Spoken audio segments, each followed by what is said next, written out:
La ville d'Échirolles, dans la banlieue de Grenoble, fidèle à son histoire multiculturelle. Du temps de la viscose, la ville a connu une quarantaine de nationalités. Elle vient de voter en conseil municipal à la quasi-unanimité l'adhésion à l'Association nationale des villes et territoires accueillants pour mieux coordonner l'accueil des personnes immigrées. Maxence Regnault et Gilles Ravet. Comment imaginer Échirolles autrement que multiculturel? Terre d'accueil depuis presque 100 ans, la commune a choisi d'adhérer à l'ANVITA, l'Association nationale des villes et territoires accueillants. Une dizaine de communes françaises prêtes à travailler ensemble et à améliorer les conditions d'accueil des migrants.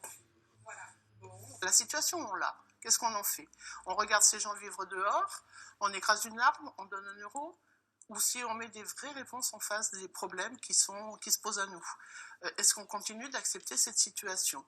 Il y a des obligations, il y a des lois, il y a des recours qui sont possibles. On veut actionner ces leviers-là. Cette adhésion à l'ANVITA a fait la quasi-unanimité lundi au conseil municipal d'Échirolles. Un seul élu s'est opposé, Alexis Joly, du Rassemblement national.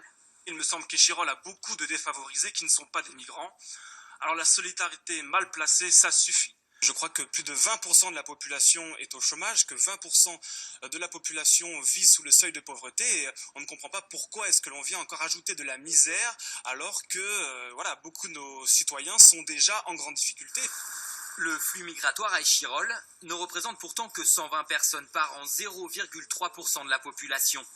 50% d'étudiants, 40% pour motif familial, ce qui ne laisse qu'une dizaine de réfugiés. C'est 4 ou 5 couples. Est-ce que c'est eux qui sont responsables pour les Échirollois de leurs difficultés de ville, de leurs difficultés d'accès à la culture, du pouvoir d'achat, de l'échec scolaire, du chômage des jeunes dans les quartiers, de la violence qu'on peut voir comme dans toutes les villes de la cité avec les rodéos et compagnie? Mais pas du tout. Échirolles a donc choisi son camp, celui de la liberté, de l'égalité, de la fraternité.